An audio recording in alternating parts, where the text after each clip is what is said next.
Das Motto dieser IAW ist Stop Arming Colonialism. Schluss mit der Bewaffnung des Kolonialismus. Das trifft den Nagel auf den Kopf. Israel ist der letzte bedeutende Kolonialstaat und ist die Ursache des gesamten Nahostkonfliktes. Wenn man Menschen ihr Land wegnimmt, ihre Lebensrechte wegnimmt, die grundlegenden demokratischen Rechte verweigert, dann schafft man einen Konflikt. Und das ist kein Konflikt des Hasses zwischen Konfessionen, zwischen Juden und Arabern oder Juden und Muslimen. Das ist ein Kolonialkonflikt. Und darum geht's. Wir als Demokraten und Antiimperialisten sind für gleiche Rechte für alle Menschen. Für ein grundlegendes demokratisches Recht. Dafür kämpfen wir seit 2 Jahrhunderten, unsere Vorfahren und Generationen von Kämpfern. Und das verteidigen wir bis heute. Darum ist die BDS, die Bewegung in Solidarität mit den Palästinensern, eine Bewegung für grundlegende demokratische Rechte, für ein Menschheitsziel von allergrößter Bedeutung. Es ist hier heute über die USA geredet worden als Hauptunterstützer Israels und des israelischen Kolonialismus.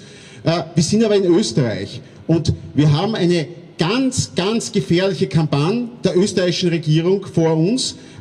Einerseits zur Umdeutung des Antizionismus als Antisemitismus, andererseits natürlich ein irrer Chauvinismus gegen Muslime, Araber und Türken.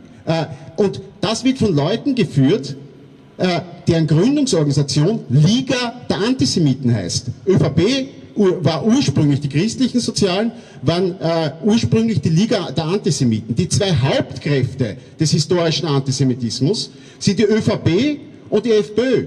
Die haben die repräsentieren auch den Holocaust.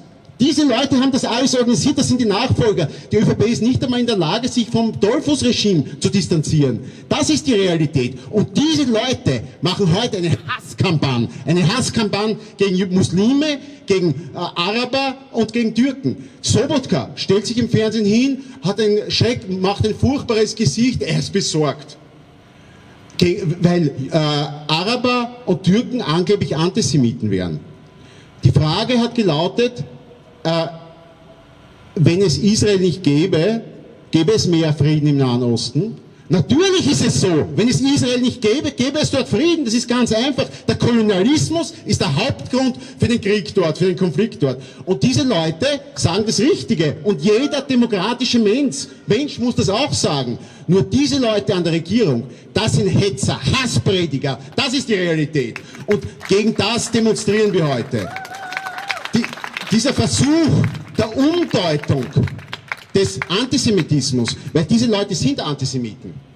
Alle sind sie Antisemiten. Erinnert euch, vor kurzem ist Mock gestorben. Mock war der die Wahlkampagne geführt hat für den echten Österreicher gegen Kreisky. Das ist die Realität. Der Antisemitismus ist nicht so lange her. Das sind die Leute, Sobotka und so weiter, die den Antisemitismus machen. Und in ihrem Hass, in ihrem Rassenhass, in ihrem Rassismus wenden sie sich gegen die neuen Unterdrückten, gegen Araber, Muslime, Türken und so weiter. Das ist furchtbar, das ist entsetzlich, was diese Leute machen. Und wir stehen dagegen auf. Das Schlimme ist, dass so eine Institution wie das DÖF, das aus dem antifaschistischen Widerstand kommt, sich zum Helfer dieser Hasskampagne macht. Das zum Helfer von Rassisten macht. Das ist dieser Antifaschismus, der so wichtig ist, dessen Tradition wir alle repräsentieren, gegen Kolonialismus, gegen Imperialismus. Diese Leute deuten das um, in Richtung Zionismus, in Richtung Kolonialismus. Dagegen stehen wir auch auf.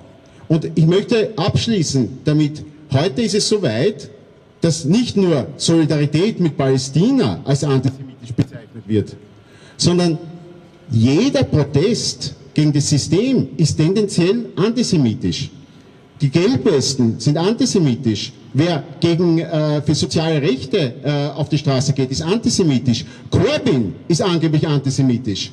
Das ist die Realität. Und sie versuchen, Corbyn zu stürzen, indem sie eine Hasskampagne gegen ihn machen, als antisemitisch. In Wirklichkeit ist er der für die Juden eingetreten ist. Der Großteil der Juden in Großbritannien ist für Corbyn und nicht für die Hetzer. Wir sind vor einer gefährlichen Situation. Aber ich glaube, dass diese Form dieser bösartigen Kampagne, der Lügenkampagne dieses Systems nicht ewig halten wird. Natürlich, sie haben große Macht, sie haben große Geldmittel und die ganzen Medien sind mit ihnen. Aber die normalen Menschen verstehen das, in welche Richtung das geht.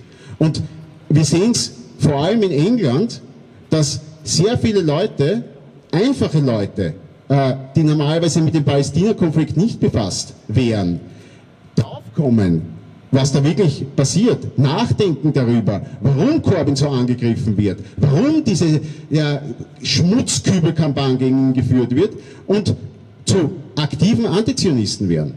Das ist die Realität, die zwar noch Zeit braucht, aber die uns auch sehr viel Hoffnung gibt. Und ich glaube, wir müssen hier weitermachen, wir müssen zeigen, dass die Hauptursache des Nahostkonflikts der Zionismus ist, dass das Zusammenleben von Juden und Muslimen, von Arabern und aller Konfessionen nur möglich ist ohne Zionismus. Demokratie gilt für alle. Weg mit der israelischen Apartheid. Danke.